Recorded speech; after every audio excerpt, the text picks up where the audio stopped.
네, 토마토 모닝쇼의 최종 투자 전략 시간 오늘장 모닝 시작하겠습니다. 자, 월요일은요. 오늘 토마토 투자 클럽 권혁 전문가와 이야기를 나눠보겠습니다. 안녕하십니까? 반갑습니다. 네. 자, 우선 지난주 금요일입니다. 시장에 대한 그런 흐름들 전반적으로 짚어주시죠. 네, 저번 주 시장은 대체로 좀 관망세가 짙었다라고 말씀드릴 수 있을 것 같아요. 그렇군요. 예. 보니까 작년 코스피 기준으로 작년 12월 이후로 12월 마지막 주 이후로 가장 거래량이 적었던 한 주였습니다. 네. 특히나 외국인 매도세도 줄어들었던 한 주였고요. 거래량 자체가 적다 보니까 주요 매도자도 없고 지수도 크게 안 빠졌었어요. 그렇군요. 코스피도 저번 주 오히려 0.1% 상승을 했고요.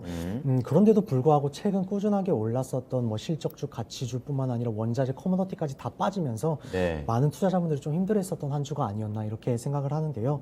일단 시장 자체가 이렇게 거래량이 없었던 이유는 테이퍼링 우려 때문이죠. 그렇죠. 테이퍼링 우려 때문에 저번 주 같은 경우는 변동성이 또 굉장히 컸었습니다. 그런데 이제 이게 저번 주까지 이어지면서 시장에 대한 관망세가 짙어졌다라고 생각하시면 될 것 같고요. 네. 금요일장을 봤을 때 역시나 거래량도 적었고요. 코스피 기준으로 개인이 590억 가량 순매수를 했고 기관도 한 570억 가량 순매수를 해줬어요. 예. 외국인들도 매도세가 뭐 한 1,300억 정도밖에 안 될 정도로 좀 적었거든요. 뭐 저저번 주 같은 기준으로 말씀드리면 외국인들이 뭐 하루에 막 2조씩 팔아치우던 때였는데 이제 뭐 1,300억밖에 안 판 거예요. 그런데도 종목들이 굉장히 많이 빠졌습니다. 예. 코스피는 하락 종목이 3배 이상 많았고요. 코스닥도 하락 종목이 거의 2배 가량 될 정도로 이렇게 종목들이 많이 빠졌는데 지수도 크게 안 빠지고 이렇게 거래량도 적었는데 이렇게 종목들이 많이 빠졌다는 어떻게 거. 해석해야 돼요? 일단 유동성 일부 대형주들이 이제 예. 유동성을 이렇게 흡수를 하면서 중소형주들이 빠져서 그렇습니다. 그러니까 실제 대형주는 보합권이었고요. 예. 중형주랑 소형주가 좀 빠졌었는데 중형주가 1% 정도 빠졌었고요. 소형주가 1.5% 정도 빠졌더라고요. 그렇군요. 예, 그러면서 최근 몇 달 동안 이렇게 뭐 스몰캡 장세가 꾸준하게 이어졌었는데 이런 스몰캡 장세가 꺾였던 한 주였고 또 하루였다라는 게 또 한 가지 포인트일 것 같아요. 예. 이걸로 어떤 걸 유추를 할 수 있냐면 그래도 대형주들이 견조했었던 이유가 달러 지수가 90포인트 밑으로 하회하면서 외인들의 디타를 막아줬다라는 거죠. 이 외인들이 대형주를 견조하게 받쳐준 거고요. 예. 저는 이번 주는 개인적으로 좀 테이퍼링 이슈가 잦아들 거라고 봐요.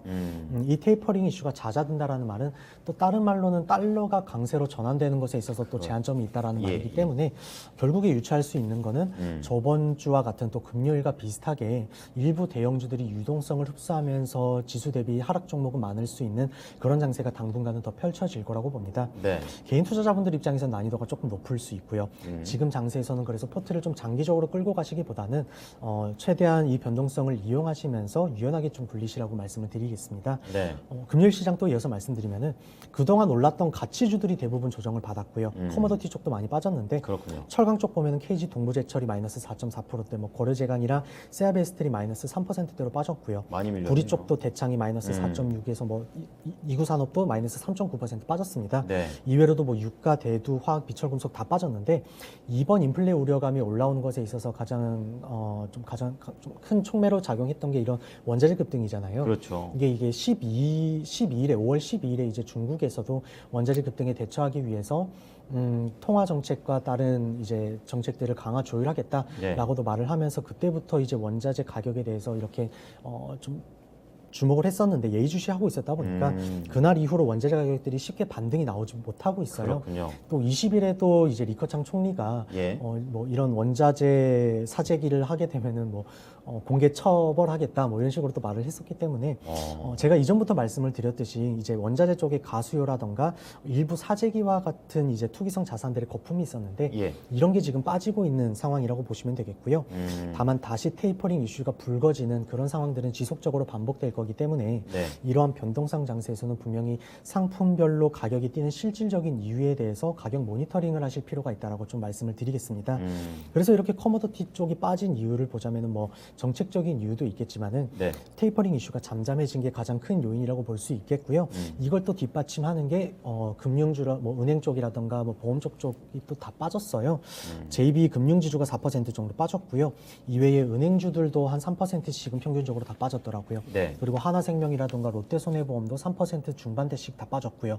시장 자체는 그래서 이제 어느 정도 테이퍼링이 지금 당장 이루어지진 않을 것이다라는 베이스도 시장이 어느 정도 깔린 거라고 보시면 될 것 같아요. 예, 예. 빠진 종목들이 이런 이유였다면은 반면에 대형 성장주들은 반등을 했죠. 예. 뭐 서비스 업종에서 대형주들인 NC소프트라든가 카카오가 3%대로 상승을 했고요.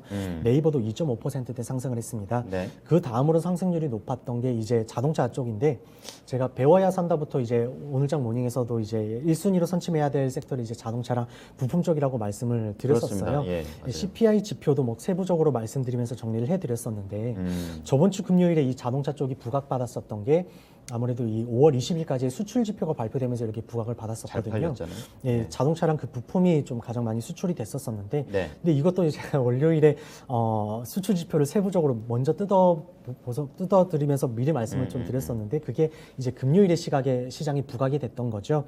그러면서 현대차가 뭐 장중 3.8%까지 올랐다가 1.3%대로 마감을 했었고요. 예. 기아차도 3%대 마감을 하고 현대위아가 6.2%대까지 이렇게 상승하면서 마감을 했어요. 강했대요. 예, 현대위아는 이제 제가 저번 주에 드렸던 종목이고요. 그렇습니다. 그리고 특징주로 장중 변동성이 컸었던 쪽을 보자면 한미 정상회담을 앞두고 이제 중소벤처기업부가 이제 개성공단 재개를 적극적으로 지원하겠다라고 하면서 과거 개성공단에 입주했었던 기업들의 주가 변동성이 좀 있었습니다. 예. 뭐 신원이 장중 19%까지 올라갔다가 11%대로 마감을 했고요. 인디에프도 한 15%대까지 올라갔다가 3.8%대로 마감을 했거든요.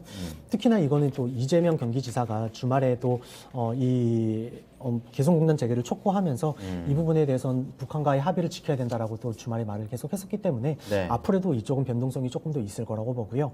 대북주가 이렇게 올라갔다가 내려와서 변동성이 좀 있었다라면 떨어졌다가 장막판에 다시 급등을 하면서 변동성이 있었던 게 원전 관련주들입니다. 반대네요. 예, 한전 기술이 장중 뭐 마이너스 14%까지 갔다가 다시 장 막판에 거의 마이너스 5%까지 10% 정도를 끌어올리고 마감을 했고요. 네. 두산중공업도 장중 마이너스 3.6%까지 갔다가 장 마지막엔 다시 양봉으로 전환하고 마감을 했거든요. 뭐 원전 관련해서 소형주들도 굉장히 변동성이 컸고요. 그 이유는 이제 장 마지막쯤에 한미 정상회담에서 원전 관련 협의를 논의한다라는 의외의 내용이 얘기가 나오면서 나왔어요. 예, 예. 이렇게 됐는데 이전부터 사실 미국은 원자력을 이용해서 탄소 중립과 뭐 나아가서 수소도 생산하겠다라는 말을 했었고요. 네. 중국도 이 원자력을 하겠다라고 말을 했거든요. 그래서 원전 쪽에 대한 뷰는 조금 더 말씀을 드리려고 하는데 스마트 원전이라는 게 이제 SMR이라고 고온의 스팀으로 메탄에서 수소를 추출하는 구조입니다. 예. 그래서 이건 이제 탄소 중립 목표를 이루는데 또 큰 핵심 요소예요. 수소 쪽이니까. 예. 네, 친환경 탄소 쪽이네요. 중립 목표를 이루는데 핵심이 되는 부분인데 왜냐하면 그 자체로 탄소 배출이 거의 없는 데다가 예. 이제 그 수소 생산하는 방식이 그레이 수소가 있고 블루 수소가 있고 그린 수소가 있거든요. 수소도 나눠져 있군요. 수소를 이제 개발하는 이제 기술력의 단계라고 보시면 될 것 같아요. 기술력의 단계. 네, 이 그린 수소가 이제 탄소 발생을 안 시키는 이제 최고 기술력 단계라고 보시면 되는데 네. 이제 다른 말로는 수전의 방식이라고도 합니다. 근데 이 그린 수소를 이루려면은 석탄화력 발전 에너지 같은 게 아니라 이제 뭐 풍력이라던가 태양광 그리고 원전과 같은 신재생 에너지로 이 수소 생산을 해야지 이 그린 수소를 이룰 수가 있어요. 그런데 풍력이나 태양광 같은 것들은 아무래도 자연을 우리가 다룰 수는 없다 보니까 예. 출력의 변동성이 큽니다. 그렇겠죠. 근데 이제 이 원전은 가장 큰 장점이 이 출력에 대해서 변동성이 안정적이라는 거예요. 출력을 일정하다. 조절할 수 있다 보니까 예, 예. 그래서 탄소 중립과 더불어서 앞으로 그린 수소까지 이루게 되는 좀 중요한 핵심 요소라고 볼 수 있는 거죠. 네. 실제로 한국수력 원자력 연구원장도 이것에 대해서 계획을 말을 했었고요.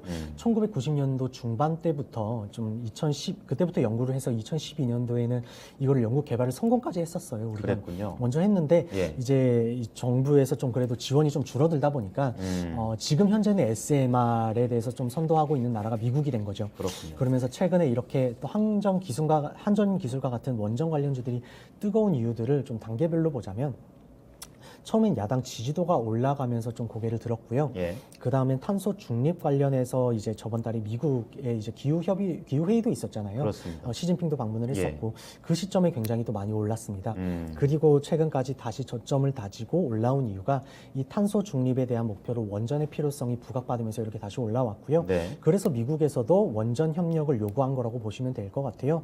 여기서 한 번 더 불꽃 튀고 다시 저점 다지게 되면은 그 다음 오르는 이유는 이 수소 산업에 대한 모멘텀 모멘텀이 부각될 겁니다. 이게 다음 파동을 만들 거고요. 아직까지는 이 모멘텀에 대한 부분이 아직 부각받지 못했고 차트에도 크게 녹아져 있지 않기 때문에 그렇게 되면 우리나라가 수소를 이용하는 세계 최고 기술력을 또 가지고 있고 자동차로 또 그 수소 생태계를 만들고 그렇죠. 예. 나가는 그 선도 주자다 보니까 분명히 강력한 모멘텀을 부각받을 수 있을 거라고 보고요. 이 부분만 그래서 조금 공부하시고 준비해 놓으시면 추후 저점 구간에서 신호가 나올 때 빠른 대응력을 갖출 수 있게 될 거라고 좀 정리를 드리겠습니다. 미리 이제 수소 쪽을 좀 지켜보자 좀 얘기를 해주셨는데 지금 얘기 내용 중에서 이제 대부분 이제 한미 정상회담에서 이제 실질적으로 이제 공식화된 것들이 많잖아요. 이제 그것들이 주말에 나왔었고 이제 국내에 오늘 반영이 되게 되는데 변동성이 좀 심할까요, 관련주들? 변동성은 네, 오늘 장 초반은 변동성이 좀 심할 것들은 백신 그리고 백신 쪽. 대북주 그리고 원전 쪽 원전 이렇게 될 겁니다. 어떤 것들은 이슈가 소멸되는 종목들도 있을 그렇죠. 거고요. 예, 예. 그것들 제가 지금 다 미리 나열해드릴 수는 없겠지만은 그러니까 일단 대략적으로. 그래도 네, 대략적으로는 그렇게 될 거라고 말씀드리겠고요. 네. 그리고 오늘장 보니까 저번 미국장을 보니까 뉴욕 시장에서 포드가 6.7%대로 상승을 했더라고요. 네, 완성차. 확인해 보니까 포드 F150 픽업 트럭이 있는데 이게 또 전기차로 출시한다라고 해요. 심지어 가격도 4만 달러로 굉장히 좀 저렴하거든요. 그렇군요. 그래서 사전 예약만 이제 2만 대 정도가 나오면서 강한 흐름을 보였는데 한미 정상회담 하루 전이었던 그 20일 날 밤에 발표가 됐었던 게 그랬군요. SK 이노베이션이랑 앞서 말씀드렸던 포드가 예. 전기차 배터리 합작 법인을 설립하기로 했습니다. 그래서 총 6조 규모의 자금을 투입해서 예. 미국 현지 공장에서 배터리를 생산하자라는 내용이 나온 건데 현재 SK 이노베이션은 지금 벌써 미국 조지아 중에 1, 2공장을 지금 건설하고 있는 상황이에요. 네. 이게 지금 3조 정도 지금 들어가는 걸로 아는데 네. 여기서 6조를 더 한다는 거고요. 여기서 그러니까 지금 짓는 거에 2배 금액을 더 투자하는 거라고 총 보시면 되고요. 9조네요, 그러면. 네, 맞습니다. 그죠, 예. 그렇게 보시면 되고요. SK 이노베이션은 또 지금 거래처가 이렇게 또 굉장히 많아지고 있는 상황입니다. 네. 뭐 기아나 현대, 다임러, 폭스바겐뿐만 아니라 최근에 이렇게 전기차 점유율 추격이 뜨거운 포드까지 고객사 거래처가 이렇게 탄탄합니다. 확장되고 있고요. 예. 그리고 또 이번 주말에 문재인 대통령도 뭐 조지아주로 이동을 해서 배터리 공장에 방문을 했다라고 하는데 바이든도 중국이 전기차 경주에서 이기도록 놔두지 않을 것이다. 그렇군요. 이렇게 선언을 했었기 때문에 반도체에 이어서 눈에 보이는 구조적 성장을 이루고 있는 산업군이라고 다시 한번 이렇게 설명을 드릴 수 있을 것 같고요. 네. 단기적으로는 SK 이노베이션 벤더들을 쪽 보시라고 좀 말씀을 드리겠습니다. 테마 쪽에 지금 편중되어 있는 것에 의해서 이렇게 좀 실질적으로 가고 있는 것에 좀 눈을 돌리게 되고 멀어지게 되면 이쪽을 또 놓칠 수가 있다 보니까 그렇죠. 이쪽 벤더들도 한번 보시라고 말씀드리겠고요. 일단 근데 시장이 돌아와야겠죠. 그렇죠. 그래서 테이퍼링 네. 이슈에 대해서도 투자 전략을 한번 말씀드려보자면 저번 주에 테이퍼링 이슈로 관망세가 좀 짙어졌던 게 이번 주는 좀 해소되는 측면으로 이어질 거라고 보고요. 그렇게 보세요. 네, 저번 주에서도 말씀을 드렸지만 방향성은 정해져 있어요. 결국 조정 이후에 리플레이션 국면으로서 시장의 흐름을 이어가게 될 텐데 일단은 테이퍼링 이슈가 비교적 잠잠해질 겁니다. 예. 금요일 밤에 나온 미국의 예비 지표들을 보자면요. 네. 5월 제조업 PMI가 61.5가 나왔어요. 시장 예상치가 60.5였거든요. 상회했군요. 예상치를 상회했고요. 네. 또 서비스업 5월 PMI가 70.1이 나왔는데 예상치가 64.3이었습니다. 둘 다 상회네요. 이것도 상회했고요. 어. 5월 합성 생산 지수가 68.1이었는데 예. 이거는 기준이 50이에요. 그러니까 50 이상이면 높은 거라고 보시면 되는데 훨씬 더 뛰어넘는 수치가 나왔고 4월에도 63이었는데 이 4월 지표 또 뛰어넘는 지표가 나온 겁니다. 경기가 좀 회복이 확장이 되고 있다. 이렇게 그렇죠. 좀 봐야 결국에는 되는 이렇게 거죠. 예. 예상치기는 하지만 제조업이랑 서비스업 PMI 그리고 합성 생산 지수도 이렇게 모두 시장 전망치를 뛰어넘는 역사적인 지금 확장세가 나왔는데도 그렇군요. 불구하고 전일 미국 시장을 보면은 이런 게 이제 인플레에 대한 우려로 시장이 자극되지가 않았습니다. 그러니까 미국 시장도 잔잔하게 마무리가 됐고요. 네. 심지어 장중에 미 연준 총재가 이제 테이퍼링에 대한 논의를 시작하겠다라면서 좀 기존과 다른 태세를 보였음에도 불구하고 매파적인, 예. 네, 보였음에도 불구하고 시장에 충격을 크게 주지 않았어요. 이건 나름 시사하는 바가 크다라고 생각을 하는 게 앞서 말씀드린 요인들은 솔직히 한 일주일 전만 하더라도 굉장히 시장의 변동성을 자극했을 만한 요인들이거든요. 인플레 예. 우려를 예. 돋구면서 그러니까 현재는 시장에 지금 이런 당장의 테이퍼링 논의는 진행될 수 있더라도 이게 실질적으로 이루어지기까지에는 시간이 소요될 수 있다는 것을 충분히 이해하기 시작했다는 거고요. 투자자들이. 그렇죠. 예. 그 베이스가 깔린 거라고 해석할 수 있다는 거죠. 그렇군요. 그렇기 때문에 결국 저번 주에 테이퍼링 이슈가 관망세가 짙어졌던 게 이번 시장에서는 좀 점차 해소되는 국면으로 갈 거라고 보는 거고요. 네. 중요한 거는 이 테이퍼링 이슈가 해소되는 것과 동시에 더불어서 시장 자체가 상승하려면 여기서 한 가지 요소가 더 필요합니다. 어떤 겁니까? 유동성이에요. 만약 시장이 여기서 또 크게 조정을 만약 받더라도 그건 인플레 우려보다는 유동성 모멘텀이 꺾였기 때문이다라고 말씀드리는 게 조금 더 정확할 것 같아요. 네. 시장이 지금처럼 이제 역대급으로 상승한 이유는 역대급으로 풀린 유동성 때문입니다. 돈의 힘이죠. 그렇죠. 그 네. 시장을 근데 주도했던 게 이제 대형 성장주들이었던 거고요. 그 이유가 역대급으로 풀린 유동성에 의해서 이 장기채 금리가 하락을 했기 때문에 이렇게 대형 성장주들이 주도 랠리를 펼쳤던 건데 네. 이 장기채 금리가 다시 고개를 들기 시작하면서 이 유동성 금융 장세에서 실적 장세로서의 추세 전환이 일어난 거죠. 네. 즉 중요한 핵심 요소는 유동성이라는 거고요. 금리는 여기서 파생이 된 겁니다. 네. 현재 시장을 유동성이 만들어낸 거고요. 따라서 지금은 인플레 전망에 과도하게 집착하기보다는 그냥 이것에 가려져 있는 그 개별주들의 실적에 좀 주목하시라고 말씀을 드리겠고요. 그렇군요. 전년 대비 성장하고 있는 기업들이 이렇게 유동성에 의한 성장은 아닌 것인지 생각해 보면 쉽겠죠. 그렇군요. 네, 가장 좋은 건 확실하게 그냥 구조적인 성장을 이루고 있는 산업군들 보시면은 거기에 포커스를 맞추면 되겠다라고 말씀을 드리겠고요. 그렇군요. 사실 이런 핵심만 알면은 네. 굉장히 그래도 저는 좀 난이도가 낮은 시장이라고 좀 말씀을 드리고 그걸 싶어요. 몰라서 어렵죠, 사실. 그렇죠. 네. 그래서 지금 시장에서 전년 대비 기저 효과로 올라가는 섹터가 아니라 구조적인 성장을 모멘텀으로 올라가는 섹터 뭐 그런 것들을 고르시면은 이런 유동성 모멘텀들이 꺾이더라도 시장 해지가 가능하다라고 말씀을 드리겠고요. 그 중에 하나를 말씀드리자면 통신주들 말씀드릴 수 있을 것 같아요. 5G 말씀하시는 거예요? 예, 그렇죠. 예. 시장에서 이제 5G 도입 시점에 대한 기대감이 컸었던 만큼 이게 지연되면서 실망감도 커졌었죠. 맞아요. 예. 근데 그 이유가 28GHz에 대한 상용화가 지연되면서 이게 IoT까지 이어지지 못했던 거기 때문인데 왜냐면은 IoT 서비스가 본격화되려면은 네. 일단 이 28GHz에 대한 상용화가 이루어져야 돼요. 그게 전제 조건이군요. 예. 근데 최근 국내 5G 장비 업체들이 이 28GHz 대역폭을 지원하는 인빌딩 장비에 대해서 출시를 예고하고 있다고 하고요. 예, 예. 올해 3분기부터 실질적으로 국내 KT라던가 미국 버라이즌 쪽으로 이제 공급될 나와요? 예정이다 보니까 예. 상용화 준비는 올해 하반기에 본격화될 거라고 봅니다. 또 내년 3월 초에는 대선이 있죠. 그쵸. 어떤 대선 주자든지 이 5G에 대한 육성책은 필수 과제로 들어갈 거라고 보기 때문에 올해 3분기부터는 본격화되는 이 타이밍과도 좀 적절하게 맞아 떨어질 거라고 좀 보고 있고요. 네. 통신 3사를 봤을 때 이번 1분기 실적이 모두 또 어닝 서프라이즈가 나왔습니다. 그렇군요. 근데 다른 섹터들과 다른 점은 이제 작년 대비 기저 효과, 그러니까 코로나라던가 유동성에 의한 효과만으로 이익이 잘 나온 게 아니라 예. 가장 큰 비중을 보니까 5G 요금제 확대라던가 이제 순 가입자의 증가로 인해서 이익이 잘 나온 거였거든요. 이걸 이제 전문 용어로 아르프라고 하는데 네. 이 아르프가 2019년도랑 2020년도에는 지표가 마이너스였어요. 예. 근데 이게 2021년도 이후에는 상승 반전될 전망이고요. 실제 영업이익도 이렇게 잘 나오고 있는 이유라고 보시면 되겠습니다. 그래서 최근 통신 3사를 보시면은 뭐 양시장에선 외국인들이 꾸준하게 팔고 있지만 이 통신 3사는 외국인들이 꾸준하게 매수를 하고 있는 모습이고요. 네. 4차 산업혁명에 있어서 이 5G라는 구조적 변화는 필수적이고 또 B2B 비즈니스 확대부터 그 인프라가 갖추어지는 것도 시간적인 문제다 보니까 네. 앞서 말씀드렸던 실제 구조적인 성장으로 인해서 어닝 서프라이즈가 나오고 있는 섹터 중에 하나다라는 측면에서 관심을 한번 가져보시라고 말씀을 드리겠습니다. 그러면 딱 좁혀지네요. 딱 그 세계 이동통신사 중에 하나가 될 텐데 어떤 겁니까? 네, 그래서 네. 오늘 그 3사 중에 하나 가져온 거는 LG U+고요. 어떤 거 볼까요? LG U+가 이번 1분기 때 오랜만에 시장 기대치를 크게 넘는 어닝 서프라이즈를 기록을 했었는데 맞아요. 5G 가입자가 늘어나면서 무선 매출 사업만 이제 전년 동기 대비 6% 이상 상승을 했어요. 그래요. 즉 이제 아르푸 성장률이 이제 플러스권으로 전환이 되면서 영업이익이 비약적으로 늘었기 때문에 네. 그렇게 된 거기 때문에 즉 이제 아르푸 성장이 이제 시작된 상황이라서 네. 앞으로 이것에 좀 유추해서 알 수 있는 것은 1, 2년간은 무난하게 이렇게 영업이익이 늘어날 거라고 보는 거고요. 또 단기적인 측면도 보자면은 네. 수급적으로도 좋아집니다. 현재 대주주 지분이 38% 정도고요.